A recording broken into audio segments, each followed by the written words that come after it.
गृणाहि कृतवती सविजराजपत्ते वयस्पतिरन्यराजानोऽस्तु ध्रुवादिशा विट्टपत्तिको दास्येजानाय सोया मनोता बृहस्पतिर्मा सहिष्ठोगवायुस्वन्तवानावादा अविनो गृणन्तो विट्टम्बो दिवो धरणपृथिव्या अस्येष नाजगदो विट्टपत्नी हरिः ओम् यस्याद्भवद्भक्तजनार्तिहन्तो पितृत्तमन्येश्च विचारितोणं स्तम्भेऽवतार्य तमनन्यलभ्यं लक्ष्मीनृसिंहं शरणं प्रपद्ये केशवार्कपापात्रं दीशमादिगुणार्णवं श्रीषडारीधीशानां देशिकेन्द्रमं भजे प्रपत्ये निर्वध्यानां निषत्याङ्गुणसम्पदां शरणं भवभीतानां षटकोपमनेश्वरं वेदान्तदेशिके तिन्दकटाक्षलब्धतय्यन्तसारमनवत्युगुणं बुधाग्र्यं नारायणार्यतिदुर्यकृपाभियक्तं श्रीरङ्गनाथेतिशेखरमाश्रयामः रामानुजदयापात्रं ज्ञानवैराग्यभूषणं श्रीमद्वेङ्कटनाथार्यं वन्दे वेदान्तदेशिकं लक्ष्मीनाथसमारम्भां नाथयामनमध्यमाम् अस्मदाचार्यपर्यन्तां वन्दे गुरुपरम्पराम् श्रीशैलेशदयापात्रं दीभक्त्यादिगुणार्णवं यतीन्द्रप्रवरं वन्दे रम्यजामातरं मुनिं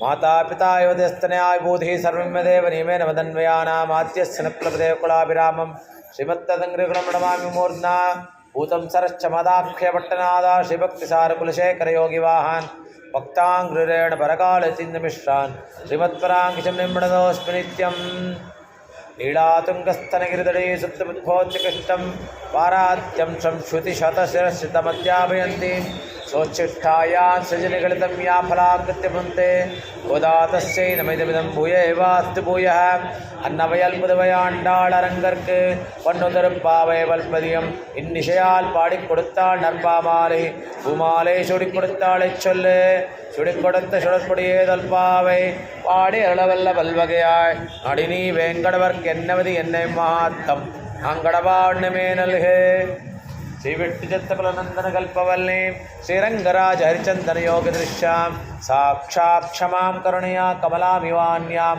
उदामनन्यशरणशरणं प्रपद्ये दिशन्तु मे देव सदा त्वदीयाः दयातरङ्गानुचराः कटाक्षाः श्रोत्रेषु चानुचरं कुरुन्तीं सरस्वतीं संश्रितकामधेनुः ಈ ದಿನ ಪ್ರವಚನಕ್ಕೆ ಎಲ್ಲರಿಗೂ ಸ್ವಾಗತ. ಗೋದೆ ನಾಯಕಿಯಾಗಿ ಈ ಒಂದು ರಥವನ್ನು ಕೃಷ್ಣನ್ನ ಪಡೆಯೋದಕ್ಕೋಸ್ಕರ ಆರಂಭಿಸ್ತಾಳೆ. ಕೃಷ್ಣನ್ನ ಪಡೆಯೋಕ್ಕೆ ಆರಂಭಿಸಿದಾಗ ಎಲ್ಲ ಒಂದು ಒಳ್ಳೆಯ ಕೆಲಸ ಆರಂಭ ಮಾಡಬೇಕು ಅಂದರೆ ಶುಭ ಸೂಚಕವಾಗಿ ನಮಗೆ ಯಾವ್ದಾರ ಕಂಡ್ರೆ ನಾವು ತುಂಬ ಸಂತೋಷ ಪಡ್ತೀವಿ. ಅದೇ ರೀತಿ 5 ಬಾರಿ ಹರಿ ಹರಿ ಹರಿ ಅಂಥೇಳಿ ವೈಕುಂಠನಾಥ ನಾರಾಯಣನ, ಕ್ಷೀರಾಬ್ಧಿಶಯನ ನಾರಾಯಣನ, ವಿಭವಾವತಾರಿಯಾದ ವಾಮನನ್ನ, ಅಂತರಾತ್ಮವಾಗಿ ಇರುವಂತಹ ಪರ್ಜನ್ಯ ದೇವನ್ನ, ಮತ್ತು ಅರ್ಚಾವತಾರಿಯಾದನ್ನ ಅನಂತ ಪದ್ಮನಾಭನ್ನ ಇಲ್ಲಿ ಸ್ಮರಿಸಿಕೊಂಡು ಈ ಒಂದು ರಥವನ್ನು ಆರಂಭಿಸ್ತಾಳೆ. 5 ಲಕ್ಷ ಗೋಪಿಕಾ ಸ್ತ್ರೀಯರನ್ನು ಒಂದುಗೂಡಿ ಈ ರಥವನ್ನು ಆರಂಭಿಸೋಕ್ಕೆ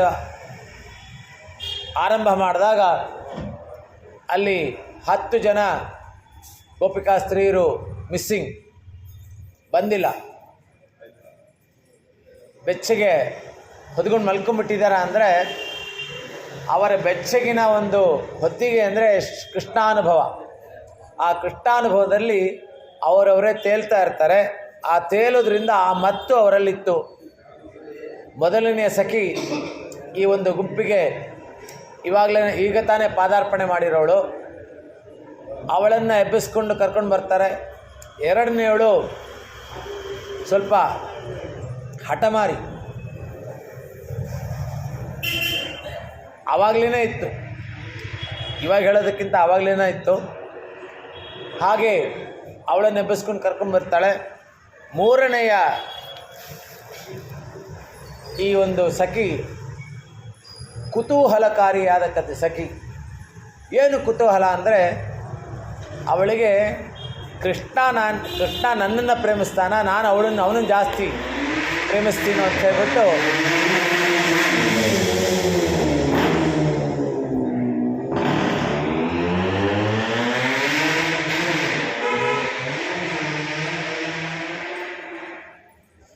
ನನ್ನ ಜಾಸ್ತಿ ಪ್ರೇಮಿಸ್ತಾನ ಅಂತ ಹೇಳ್ಬಿಟ್ಟು ಆ ಕುತೂಹಲ ಇರುತ್ತೆ. ಆ ಕುತೂಹಲ ಇರುವ ಈ ಒಂದು ಗೋಪಿಕಾ ಸ್ತ್ರೀನ ಎಬ್ಬಿಸ್ಕೊಂಡು ಬರ್ತಾಳೆ, ಎಬ್ಸಕ್ಕೆ ಹೋಗ್ತಾಳೆ. ಕೇಳ್ವಾನಂ ಮೆಳ್ಳೆன்று அருமைசிற வீடு மேவான் பரந்தனகான் மெக்குள்ள பிள்ளைகளோ போவான் போகின்றாரை போகாமல் காத்து உன்னை கூவான் வந்து நின்னோம் கோதுகலமுடைய பாவாய் எழுந்திராய் பாடிப்பறை கொண்டு மாவாய் பிழந்தானே மல்லரே மாட்டிய தேவாதி தேவனை சென்று நாம் சேவித்த ಆವಾಯನ್ ಆರಾಯನ್ ದರುಳೇಲೋರೆಂಬಾವಾಯ್. ಭಗವಂತ ಯಾವಾಗಲೂ ಭಕ್ತರು ಎಲ್ಲಿರ್ತಾರೋ ಅಲ್ಲಿಗೆ ಹೋಗ್ತಾರೆ. ಇಲ್ಲಿ ಈ ಗೋದಾದೇವಿ ಹೇಳ್ತಾಳೆ, ಶಂಡ್ರನಾಮ್ ಶೈವಿತ್ತ, ಅಲ್ಲಿ ಹೋಗಿ ದೇವಾದಿದೇವನಾದ ಕಂಚಿಯಲ್ಲಿ ನೆರೆಸಿರುವ ವರದರಾಜನ ನಮಸ್ಕಾರ ಮಾಡೋಕ್ಕೆ ನಾವು ಹೋಗೋಣ.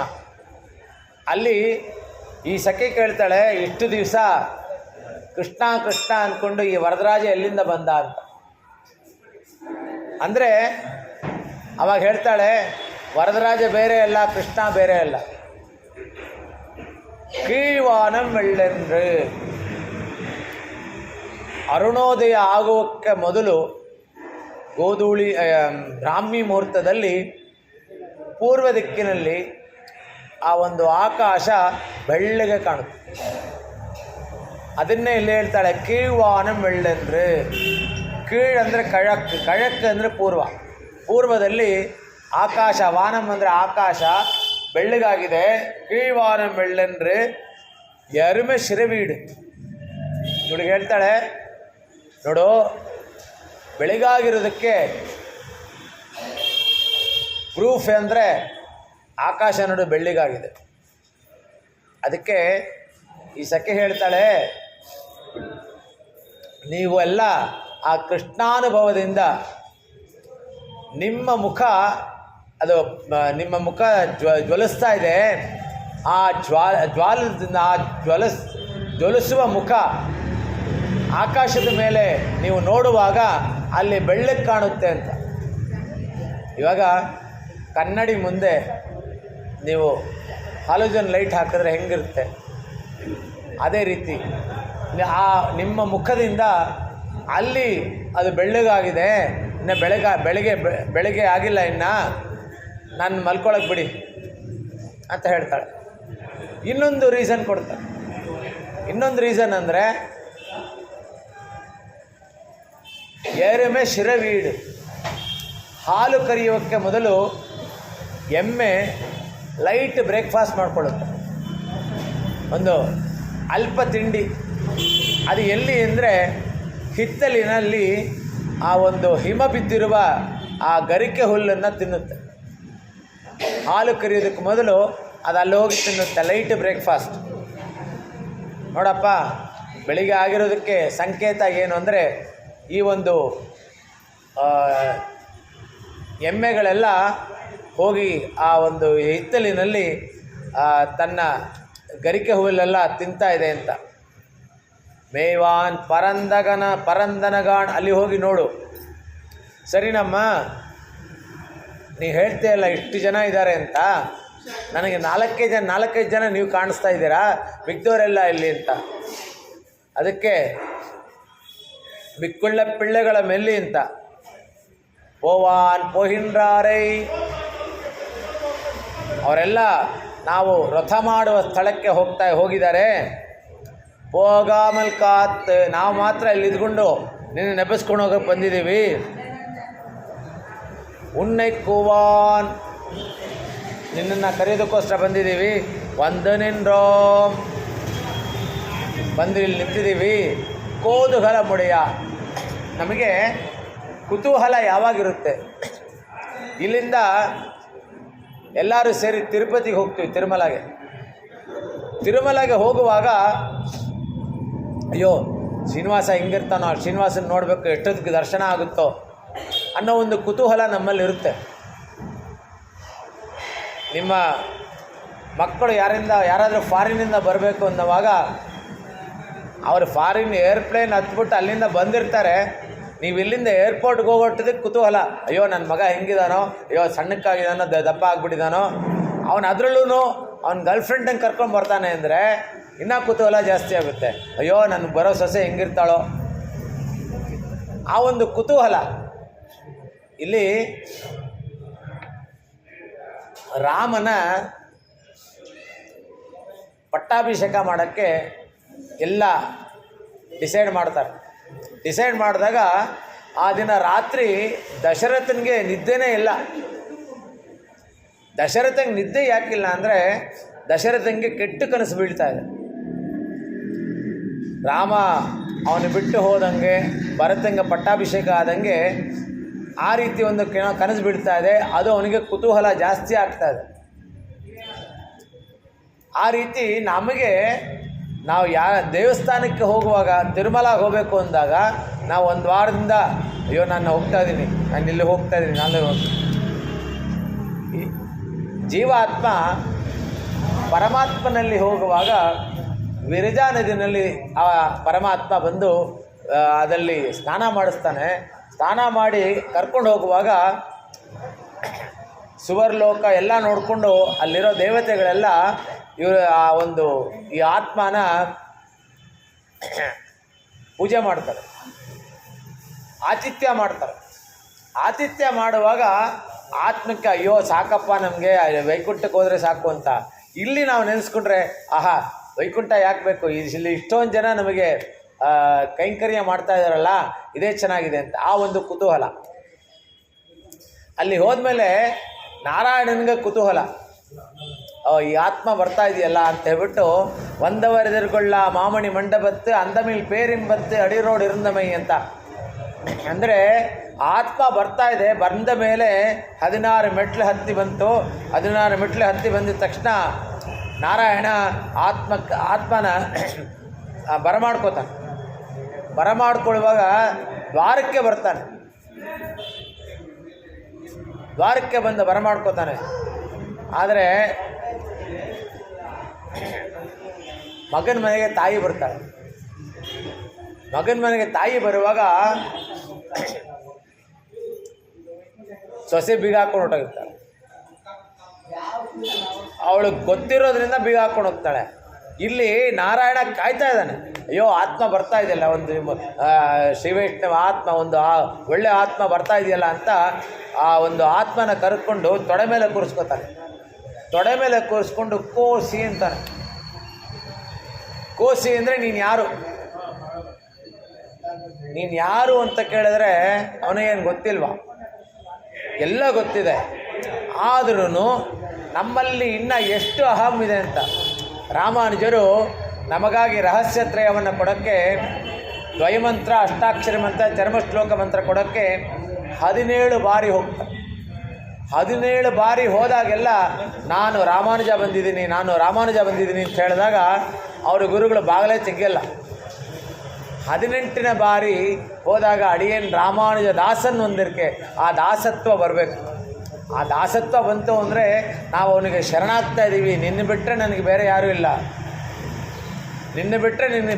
ಇಲ್ಲ, ನಿನ್ನ ಹತ್ರ ಎಲ್ಲ ನಾನು ಸಮರ್ಪಣೆ ಮಾಡ್ತಾ ಇದ್ದೀನಿ ಅಂತ ಒಂದು ನಿಖರವಾದ ಒಂದು ಪ್ರತಿಜ್ಞೆ ಇರಬೇಕು, ನಿಖರವಾದ ನಂಬಿಕೆ ಇರಬೇಕು.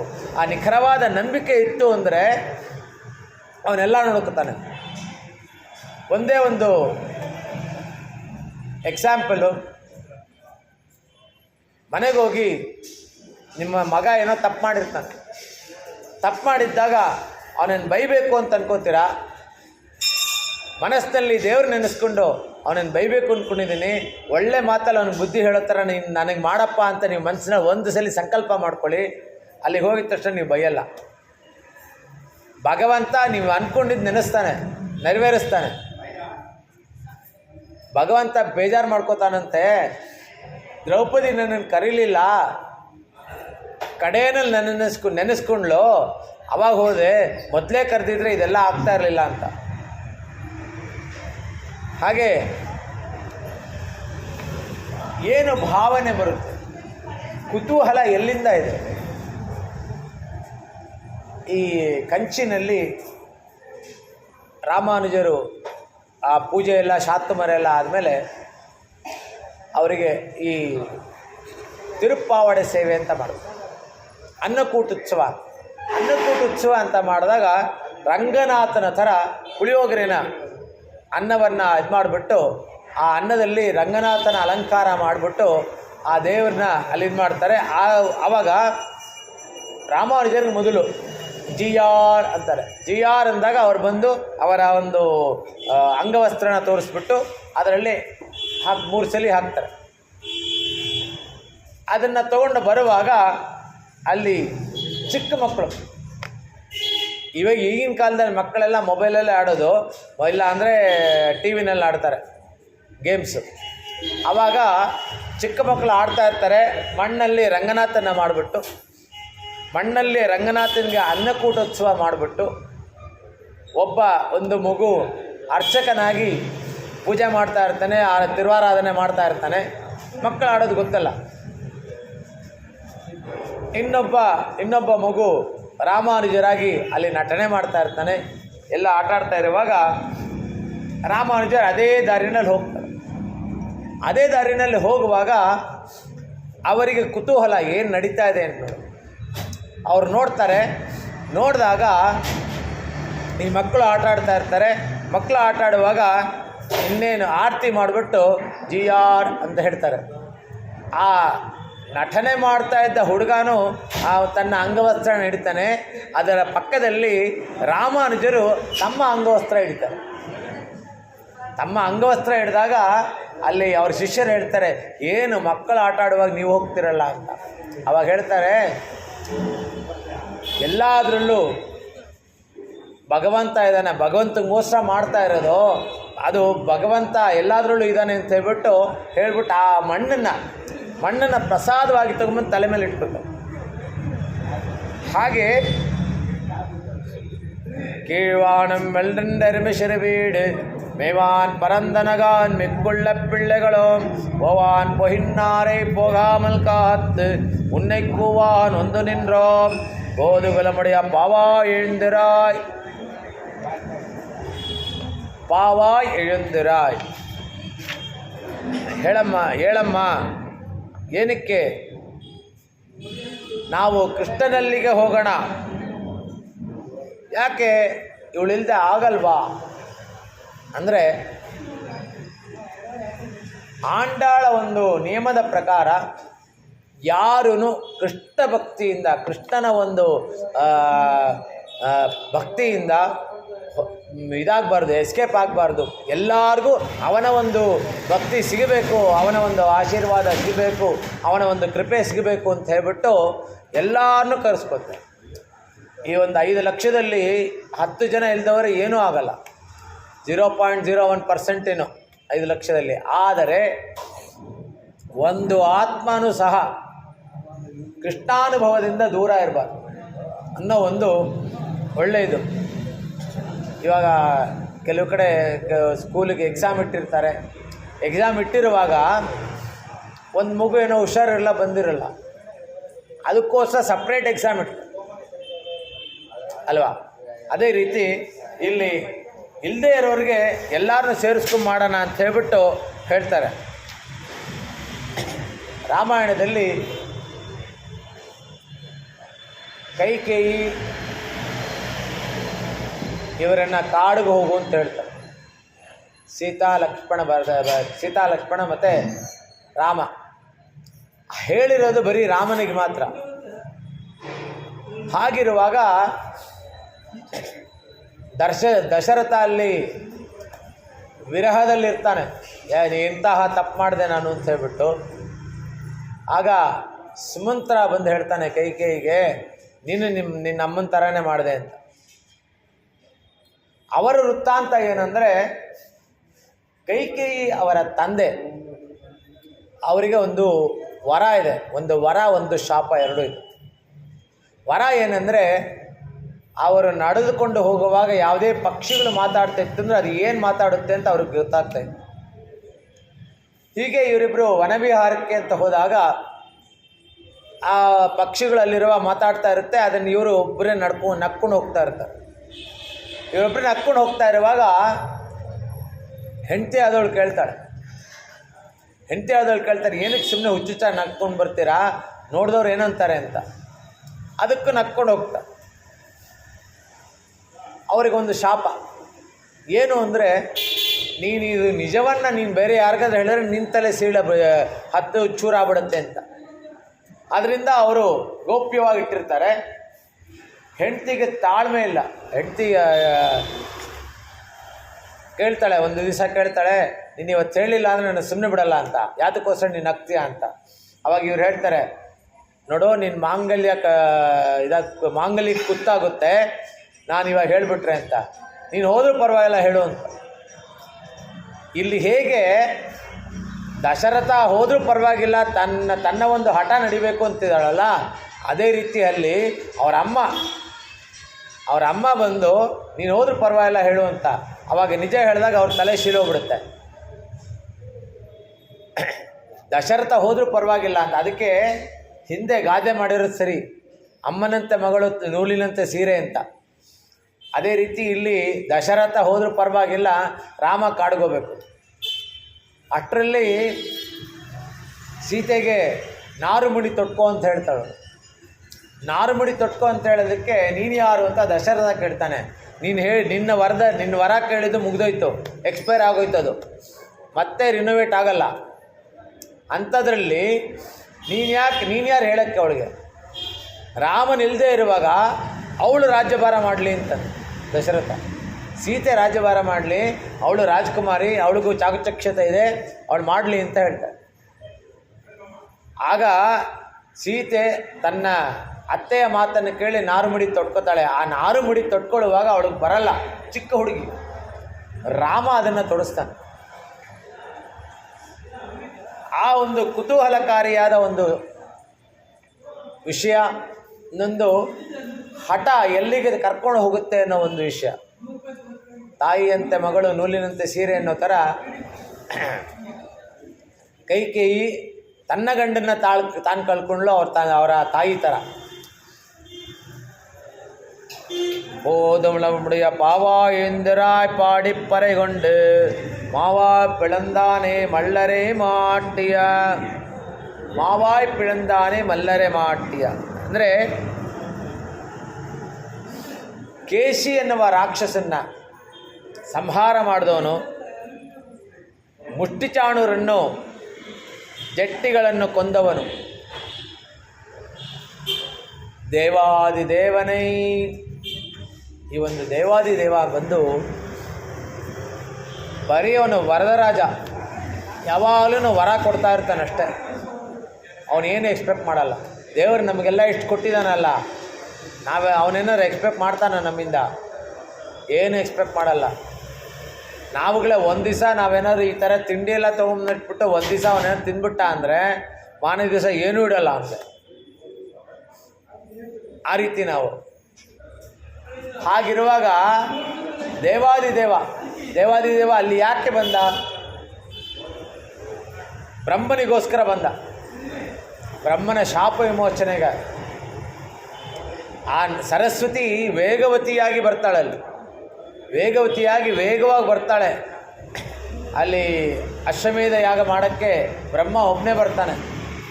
ಯಾವುದೇ ಯಾಗ ಮಾಡಿದ್ರೂ ಪತ್ನಿ ಇಲ್ಲದೆ ಮಾಡಿದ್ದು ಯಾವ ಯಾಗನೂ ಫಲಿಸಲ್ಲ. ಅದಕ್ಕೋಸ್ಕರನೇ ಅಶ್ವಮೇಧ ಯಾಗ ರಾಮ ಮಾಡುವಾಗ ಸೀತೆಯ ಪುತ್ತಲಿನ ಪಕ್ಕದಲ್ಲಿ ಇಟ್ಕೊಂಡು ಮಾಡ್ತಾನೆ. ಈ ಅಶ್ವಮೇಧ ಯಾಗ ಮಾಡೋದಕ್ಕೆ ಅಶ್ವನ ಅದ್ರ ಮೇಲೊಂದು ಪಟ್ಟಿ ಹಾಕಿ ಕಳಿಸ್ತಾರೆ. ಏನಂತ ಅಂದರೆ, ನಾನು ಅಶ್ವಮೇಧ ಯಾಗವನ್ನು ಮಾಡೋಕ್ಕೆ ಹೊರಡ್ತಾ ಇದ್ದೀನಿ, ನಿಮ್ಮಲ್ಲಿ ಯಾರಾದರೂ ಶಕ್ತಿ ಇತ್ತು ಅಂದರೆ ನನ್ನನ್ನು ಜಯಿಸ್ಬಿಟ್ಟು ಈ ಕುದುರೆನ ಕಟ್ಟಾಕಿ ಅಂತ. ಇಲ್ಲ ಅಂದರೆ ನೀವು ಕಪ್ಪ ಕಾಣಿಕೆ ಕೊಟ್ಟು ಶರಣಾಗಿ ಅಂತ. ಈ ಒಂದು ಅಶ್ವಮೇಧ ಯಾಗ ಮಾಡಬೇಕು ಅಂದರೆ ಮೊದಲು ಸೋದರತ್ತೆಯ ಮಗನ್ನ ಮೊದಲು ಕಳಿಸ್ತಾರೆ. ಎಲ್ಲ ಕುದುರೆ ಕಳಿಸ್ತಾರೆ, ಕುದುರೆ ಹಿಂದೆ ಸೋದರತ್ತೆ ಮಗನ್ನ ಕಳಿಸ್ತಾರೆ. ಯಾಕೆ ಸೋದರತ್ತೆ ಮಗನ್ನ ಕಳಿಸ್ಬೇಕು? ಚಿಕ್ಕಪ್ಪ ದೊಡ್ಡಪ್ಪನ ಮಕ್ಕಳನ್ನ ಕಳ್ಸೋಕ್ಕಾಗಲ್ವಾ ಅಂದರೆ ಅದು ದಾಯಾದಿ ಮತ್ಸರ. ಅವ್ರಿಗೆ ಅವರು ರಾಜ ಆಗೋಕ್ಕಾಗಲ್ವಲ್ಲ. ದಾಯಾದಿ ಮತ್ಸರ ಇರೋದ್ರಿಂದ ಮೊದಲು ಸೋದರತ್ತೆ ಮಗ, ಇದಾದ ಮೇಲೆ ಚಿಕ್ಕಮ್ಮನ ಮಗ, ಚಿಕ್ಕಮ್ಮ ಅಂದರೆ ತಾಯಿ ತಂಗಿ ಮಗ, ಇದಾದ ಮೇಲೆ ಸೋದರ ಮಾವನ ಮಗನ್ನ, ಇವ್ರು 3 ಜನನ್ನೇ ಕಳಿಸ್ಬೇಕು. ಮಿಕ್ಕಿದವ್ರನ್ನ ಕಳಿಸಿದ್ರೆ ಅವರೇ ಯುದ್ಧ ಮಾಡೋಕ್ಕೆ ಬರ್ತಾರೆ ಅಂತ. ಇದು ಒಂದು ಶಾಸ್ತ್ರ.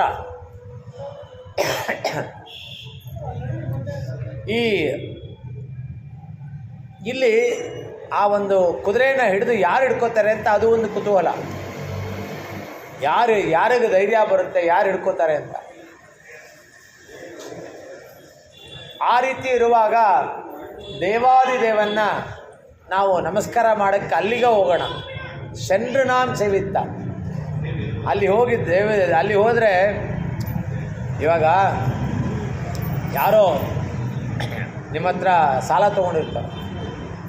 ಸಾಲ ತೊಗೊಂಡಿರುವಾಗ ನೀವು ಅವ್ರ ಮನೆ ಹತ್ರ ಹೋದರೆ, ಏನು ಇಲ್ಲಿ ಬಂದ್ರಿ, ನಾನೇ ನಿಮ್ಮ ಮನೆ ಹತ್ರ ಬರ್ತಾಯಿದ್ದೆ ಅಂತ ಹೇಳ್ತಾರೋ ಇಲ್ವೋ?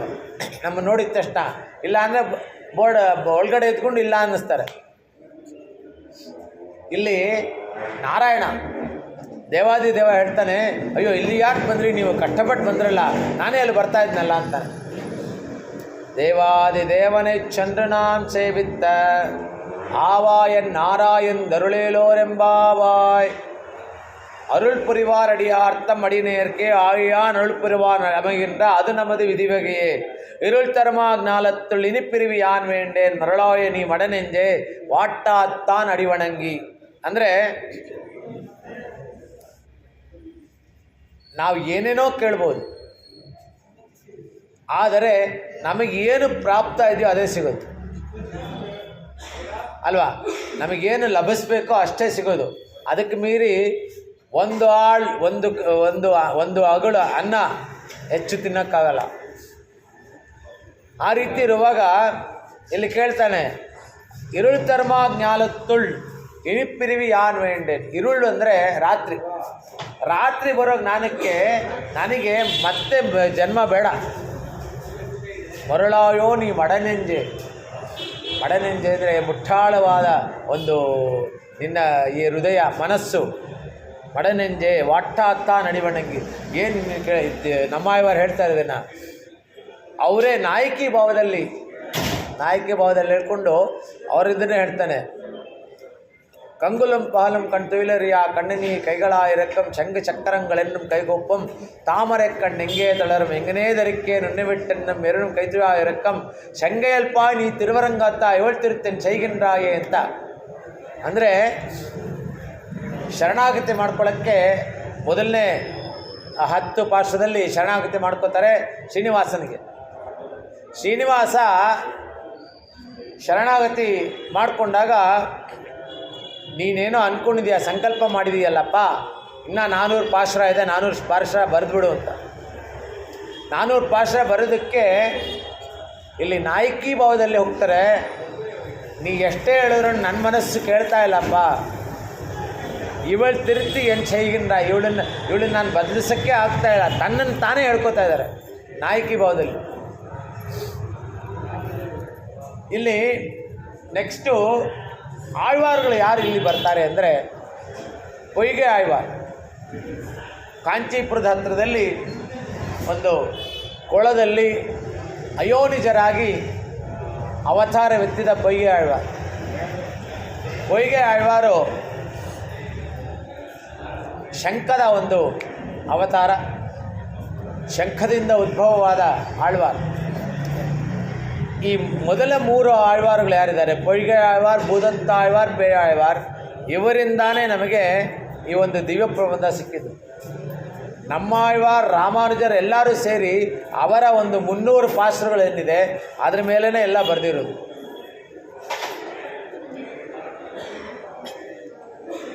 ಇಲ್ಲಿ ಹೇಳ್ತಾರೆ ತಿರುಕ್ಕುರುಗೂರ್ ನಮ್ಮ ಆಳ್ವಾರ ಸ್ಥಳ ಅದು. ಕೊಯ್ಗೆ ಆಳ್ವಾರು ಮತ್ತು ಉದತ್ತ ಆಳ್ವಾರ್ ಪೇ ಆಳ್ವಾರ್ ಒಂದು ಜಾಗಕ್ಕೆ ಹೋಗಿ ಕಂಚಿ ಹತ್ರ ಒಂದು ಜಾಗ, ಅಲ್ಲಿ ಅವರು ನಿಂತ್ಕೊಳ್ಳೋಕ್ಕೂ ಜಾಗ ಎಲ್ಲ, ಒಂದು ಜಗಳಿ ಇದೆ, ಜಗಳಿ ಮೇಲೆ ಕೂತ್ಕೊಳ್ಳೋಕ್ಕೆ ಅಲ್ಲಿ ಒಬ್ಬರು ಸನ್ಯಾಸಿ ಇರ್ತಾರೆ. ಸನ್ಯಾಸಿಯ ಒಂದು ಪರ್ಮಿಷನ್ ಕೇಳ್ತಾರೆ. 3 ಜನ ಅಲ್ಲಿ ನಿಂತ್ಕೊಂಡಿರ್ತಾರೆ. ನಿಂತ್ಕೊಂಡಿರುವಾಗ ಇನ್ನೂ ಒಂದು ತುಂಬ ಯಾವುದೋ ಒಂದು ಶಕ್ತಿ ಅವರನ್ನು ಅಮುಕ್ತಾ ಇದೆ. ಯಾವುದು ಅಂತ ನೋಡ್ಕೊಳ್ಳೋಕ್ಕೆ ಕಾಣಿಸ್ತಾ ಇಲ್ಲ, ಕತ್ಲೆ. ವಯ್ಯಂ ತಗಳಿಯ ವಾರ್ಕಡಲೆ ನೆಯ್ಯಾಗ ವಯ್ಯಕ್ಕದಿರೋನ್ ವಿಳಕ್ಕಾಗ ಅಂತ ಹೇಳ್ತಾರೆ. ಅಂದರೆ ಭೂಮಿಯೇ ದೀಪವಾಗಿ, ಸಮುದ್ರವೆಲ್ಲ ತುಪ್ಪವಾಗಿ, ಆ ಸೂರ್ಯ ಬಂದು ಬತ್ತಿಯಾಗಿ ಆ ಒಂದು ದೀಪನ ಅಲ್ಲಿ ಹಚ್ಚಿಸ್ತಾರೆ. ಉದತ್ತಾಯ್ವಾರ್ ಹೇಳ್ತಾರೆ, ಅನ್ಬೇತಗಳಿಯ ಆರವೇನೆಯಾಗ ಹಿಂಬಿರುಗಿ ಚಿಂತೆ ಇಡುತ್ತೀರಿಯಾ ಅಂತ. ಅಂದರೆ ನನ್ನ ಚಿಂತನೆ ಬತ್ತಿಯಾಗಲಿ, ನನ್ನ ಒಂದು ಭಾವನೆ ತುಪ್ಪವಾಗಲಿ, ನನ್ನ ಒಂದು ಪ್ರೀತಿ ದೀಪವಾಗಲಿ ಅಂತ. ಇವರಿಬ್ಬರು ಹಚ್ಚಿದ ದೀಪದಲ್ಲಿ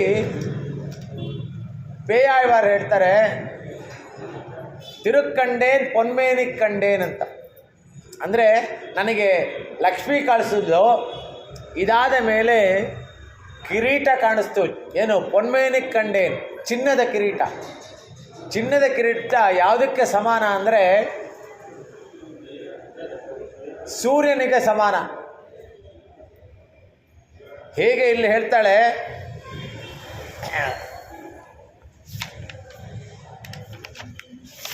ಕೀழ்ವಾನಂ ವೆಳ್ಳೆಂದ್ರೆ ಅಂತ ಹೇಳ್ತಾಳಲ್ಲ, ಈ ಕೀழ்ವಾನಂ ವೆಳ್ಳೆಂದ್ರೆ ಹೇಗೆ ಅಂದರೆ ಆ ಸೂರ್ಯನ ಕಿರಣ ಇದ್ರ ಮೇಲೆ ಬಿದ್ದಂಗೆ, ಕಿರೀಟದ ಮೇಲೆ ಬಿದ್ದಾಗ ಹೇಗೆ ಪ್ರಜ್ವಲಿಸುತ್ತೋ ಅದೇ ರೀತಿ ನಿಮ್ಮ ಮುಖ ಎಲ್ಲ ಚೆನ್ನಾಗಿದೆ, ಕೃಷ್ಣಾನುಭವದಲ್ಲಿದ್ದೀರಾ. ಅದಕ್ಕೋಸ್ಕರ ಆ ಒಂದು ನಿಮ್ಮ ಮುಖದ ಒಂದು ಛಾಯೆ ಅಲ್ಲಿ ಆಕಾಶದ ಮೇಲೆ ಕಾಣಿಸ್ತಾ ಇದೆ, ಅದಕ್ಕೆ ಅಲ್ಲಿ ಬೆಳ್ಳಗಾಗಿದೆ ಅಂತ. ತಿರುಕ್ಕಂಡೇನಂದರೆ ತಿರುಮಾರ್ಗದಲ್ಲಿ ಲಕ್ಷ್ಮೀನ ಕಂಡೆ ಅಂತ. ಆ ನಾವು ಮಾಡೋ ಒಂದು ಖಾದ್ಯದಲ್ಲೂ ನೀವು ಪಾಯಸ ಅಂತೀರ, ತಮಿಳಲ್ಲಿ ಅದಕ್ಕೆ ತಿರುಕ್ಕಣ್ಣಮುದು ಅಂತಾರೆ. ತಿರುಕ್ಕಣ್ಣಮುದು ಅಂದರೆ ಲಕ್ಷ್ಮಿ ಸಹಿತವಾದ ಒಂದು ಅಮೃತ. ಲಕ್ಷ್ಮಿ ನಮಗಾಗಿ ಕೊಡುವ ಒಂದು ಅಮೃತ ಅದು. ಆ ಅಮೃತವನ್ನು ನಾವು ಸ್ವಾದಿಸ್ತಾ ಇದ್ದೀವಿ. ಆರಾಮುದೇ ಅಡಿಯೇ ನೊಡಲಂ ನಿನ್ಬಾಲ್ ಅನ್ಬಾಯೇ ನೀರಾರಲೆಂದು ಕರೆಯ ಉರುಕ್ಕು ಹಿಂಡ ನೆಡುಮಾಲೆ ಅಂತ. ಆರಾಮುದೆ ಈ ಕುಂಭಕೋಣಂ ಹತ್ರ ತಿರುಕ್ಕುಣಂದೆ ಅಂತ ಒಂದು ಜಾಗ ಇದೆ. ಆ ತಿರುಕ್ಕುಣಂದೆಯಲ್ಲಿ ಆರಾಮದ ಪೆರುಮಾಳಿದ್ದಾರೆ. ಈ ಆರಾಮದ ಪೆರುಮಾಳು ಅವರ ಉತ್ಸವ ಮೂರ್ತಿನ ನೋಡಬೇಕು ಅಂತ ಅನ್ಕೋತಾರೆ. ಅದು ಅವರು ಮಲಗಿರುವಾಗ ಉತ್ಸವ ಮೂರ್ತಿ ಹಿಂಭಾಗ ಕಾಣುತ್ತೆ. ಹಿಂಭಾಗ ಕಾಣಿದಾಗ ಅಯ್ಯೋ ನಾನು ಇಷ್ಟೊಂದು ಚೆನ್ನಾಗಿದೆ, ನನ್ನ ಮುಖ ನೋಡಬೇಕಲ್ಲ ಅಂತ ಹೇಳ್ಬಿಟ್ಟು ಅವರೊಂದು ನಾಟಕ ಆಡ್ತಾರೆ. ಅಲ್ಲಿಗೆ ತಿರುಮೈಷ ಆಳ್ವಾರ್ ಬರ್ತಾರೆ. ತಿರುಮೈಷ ಆಳ್ವಾರ್ ಬಂದಾಗ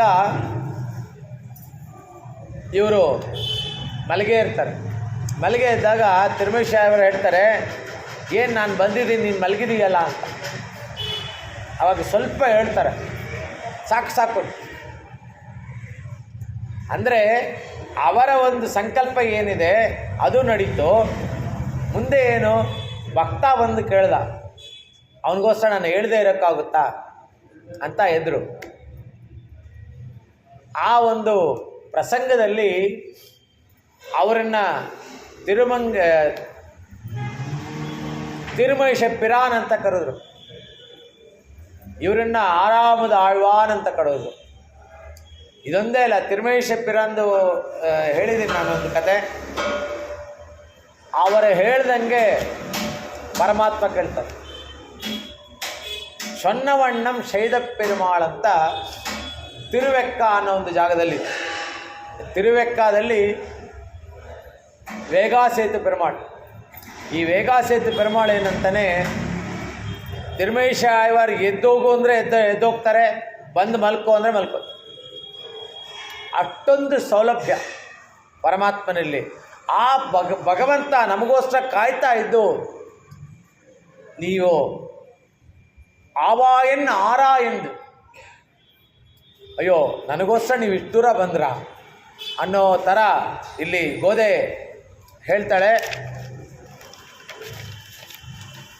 தூமணி மாடத்து சுற்றம் விளக்கரிய தூபம் கமிழத்து இளமேல் கண் வளரும் மாமான் மகளே மணிக்கதவம் தாய் திருவாய் மாமீர் அவளை இழப்பீரோ உன் மகள்தான் ஊமையோ அன்றிச்சு விடோ அனந்தலோ ஏமப்பெருந்துயில் மந்திரப்பட்டாளோ மாமாயன் மாதவன் வைகுந்தன் நின்று நாமம் பலவும் நவின்றேலோர் எம்பாவாய்.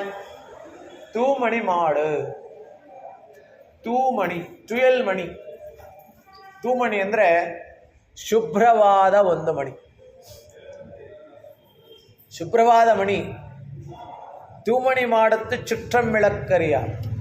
ಈ ಒಂದು ಶುಭ್ರವಾದ ಮಣಿಯಲ್ಲಿ ಮುಂದಿನ ಸಖಿಯನ್ನು ಎಬ್ಸೋಕ್ಕೆ ಹೋಗ್ತಾಳೆ. ಅವಳೆಲ್ಲಿರ್ತಾಳೆ? ಅವಳು ಆರಾಮಾಗಿ ಕೃಷ್ಣಾನುಭವದಲ್ಲಿರ್ತಾಳೆ. ಕೃಷ್ಣಾನುಭವದಲ್ಲಿದ್ದಾಗ ಅವಳ ಬಂಗಲೆ ಹೆಂಗಿತ್ತು ಅಂದರೆ ಮಣಿಮಂಟಪವಾಗಿರುತ್ತೆ. ಒಂದು ಊರಲ್ಲಿ ಶಿವಭಕ್ತರಿಬ್ಬರು ಇರ್ತಾರೆ. ಶಿವಭಕ್ತರಿಬ್ಬರಿದ್ದಾಗ ಅವರಿಬ್ಬರಲ್ಲೂ ಕಾಂಪಿಟೇಷನ್. ಇದಕ್ಕಿಂತ ಮೊದಲು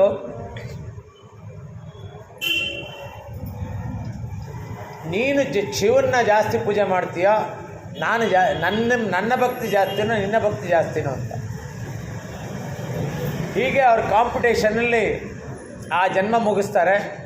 ಮುಂದಿನ ಜನ್ಮದಲ್ಲಿ ಒಬ್ಬ ಜೇಡಾಗ್ತಾನೆ, ಇನ್ನೊಬ್ಬ ಆನೆ ಆಗ್ತಾನೆ. ಆ ಜೇಡಾದವನು ಚಿದಂಬರಂ ಹತ್ರ ಬರ್ತಾನೆ. ಶಿವನ ದೇವಸ್ಥಾನ ಓಪನ್ ಆಗಿರುತ್ತೆ, ಏನೂ ಇರಲ್ಲ ಅಲ್ಲಿ.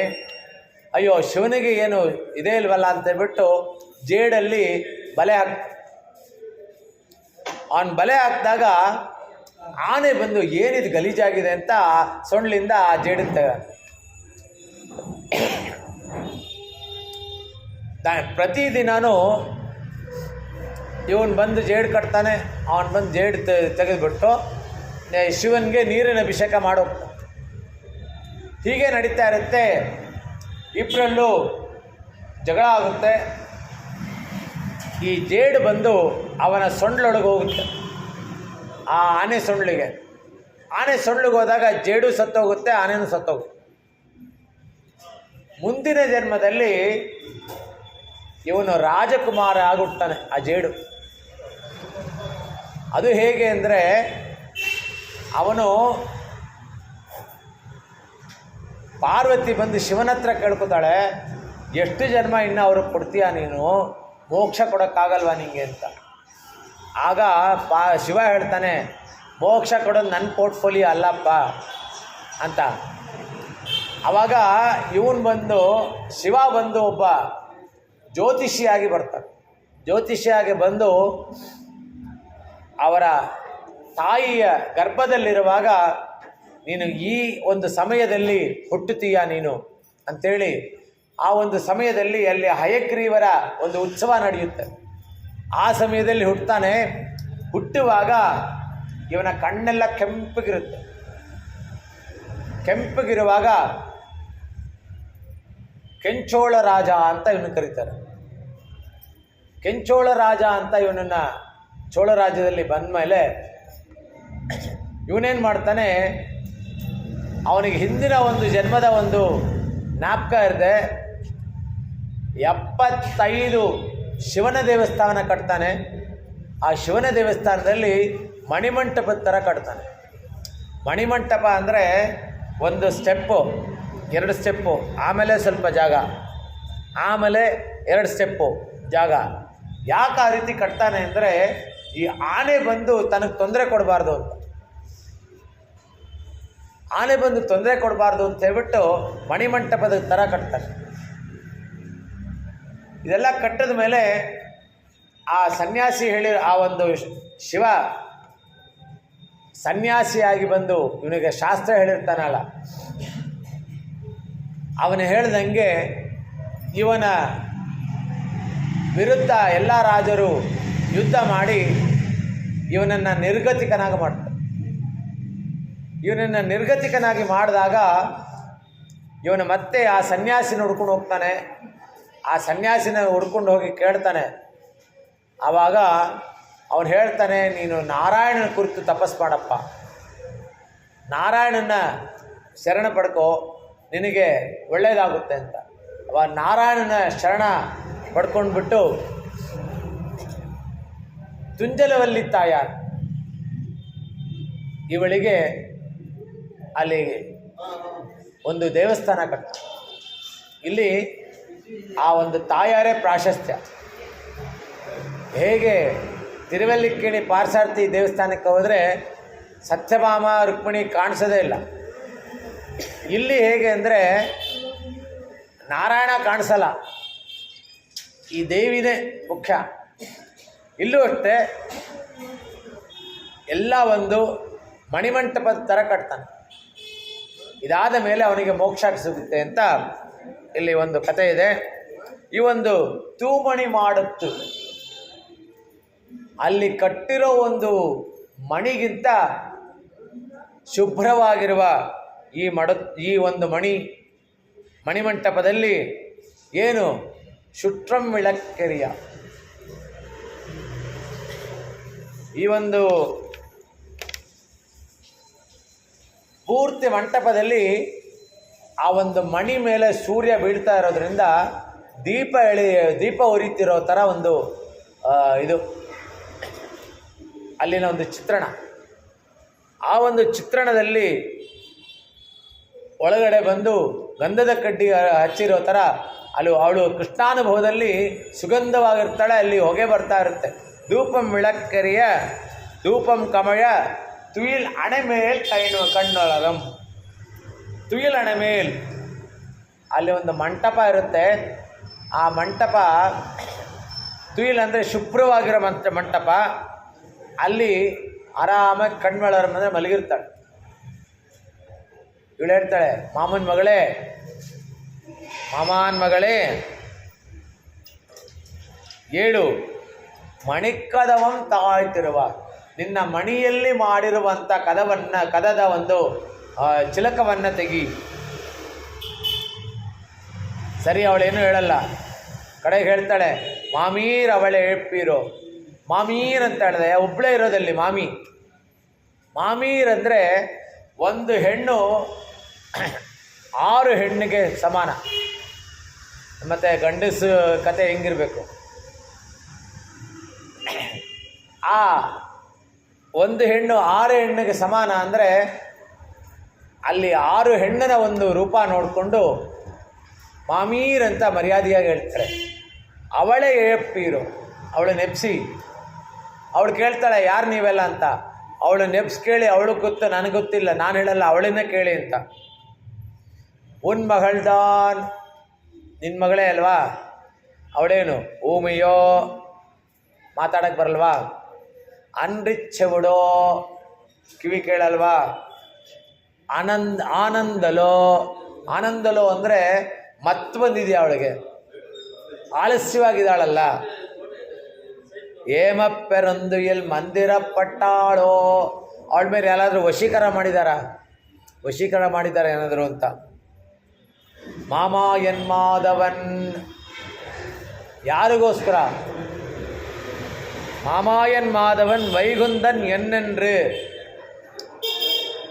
ಮಾಧವ, ವೈಕುಂಠನಾಥ ಎಲ್ಲ ನಾಮಗಳು ಇದೆ.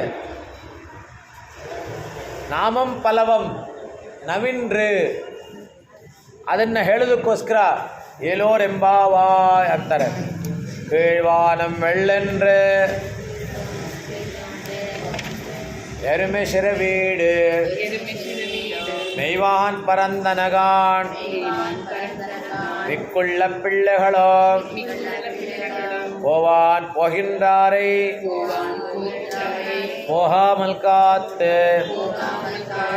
உன்னை கூவான் வந்து நின்றோம் கோதுகலமுடைய பாவா எழுந்திராய் பாடிப்பறை கொண்டு மாவாய் பிளந்தானே மல்லரை மாட்டிய தேவாதி தேவனை சென்று நாம் சேவித்தால் ஆவா என்ன ஆரா என்ன அறிந்தேலோர் எம்பாவாய் அருளேலோர் எம்பாவாய். ಮಂಗಳ ಹಾಡನ ಶತಮ ಕಮಣಿಲೀಲಾ ಚಾರುಕಲ್ಲಾರಹಸ್ತ ತನಪರಮಿದಾಂಗಿ ಸಾಂದ್ರ ವಾತ್ಸಲ್ಯ ಸಿಂಧು ಅಳಗ ವಿನಿಧಾಭಿ ಸಕ್ವಿರಾ ಕೃಷ್ಣನಾಥ ವಿಲಸುಧೃತಿ ಗೋದಾ ವಿಟ್ಟು ಚಿತ್ತಾತ್ಮಜಾನಃ ಕವಿತಾರ್ಕಿಕ ಸಿಂಹಾಯ ಕಲ್ಯಾಣ ಗುಣಶಾಲಿನಿ ಶ್ರೀಮತೆ ವೆಂಕಟೇಶಾಯ ವೇದಾಂತ ಗುರುವೇ ನಮಃ. ಶ್ರೀಮತೆ ನಿಗಮಾಂತ ಮಹಾದೇಶಿಕಾಯ ನಮಃ. ಶ್ರೀಮತ್ ಶ್ರೀ ಗೋದಾಯೈ ನಮಃ.